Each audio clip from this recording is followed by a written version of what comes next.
Lawyers for the petitioners in the case challenging the citizenship of Assin North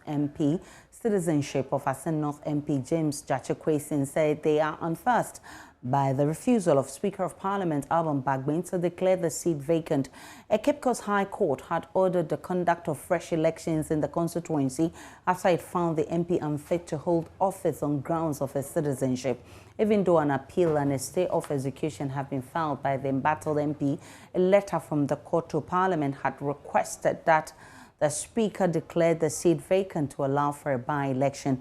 The Speaker has, however, declined to do so, arguing that it could jeopardize the ongoing legal processes. We'll hear from a member of the legal team of the petitioner, Gary Nimakomafo, who has welcomed the Speaker's decision. But first, though, my colleague Asante joins me via Zoom with details of the Speaker's reply to the court. Kweku, what more does the letter say? So, Aisha, you set a good background to this story.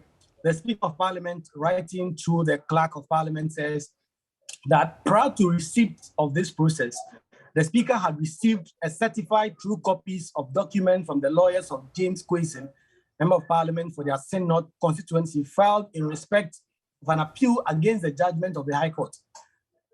That on the face of the certified true copies received by Mr. Speaker, the matter in question is still sub judice and has thus not been concluded by the courts with competent jurisdiction on the matter. That in the circumstances, Mr. Speaker is not clothed with a legal basis to make a pronouncement of the matter and can thus not declare the occurrence of a vacancy in the House pursuant to the 1992 Constitution and the standing orders of the House. We know that the Constitution mandates a by-election to be held in such a constituency after 30 days of such a judgment of the court or when the seat becomes vacant.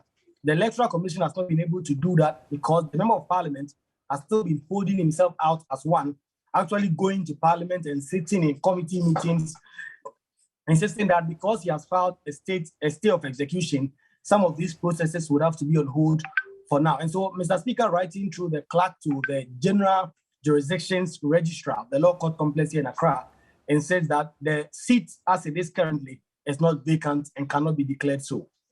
My colleague Asante, with that, those details, we can now listen to the NPP's lawyer, Gary Nimakomafo, who admits the Speaker's position is correct point of law, but it does not take away from the merit of the case.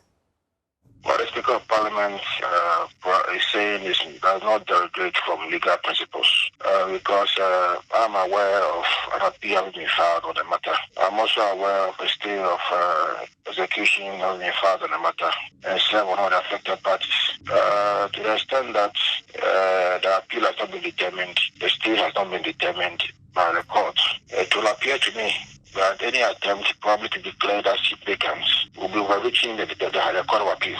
So I don't think what he said is wrong. There is no confidence loss. What is happening or what is going on is only legal processes. When you go to High Court and you win, and the other party, who is aggrieved, feels that, well, they want to appeal, they have the right to appeal, and they've rightly done so.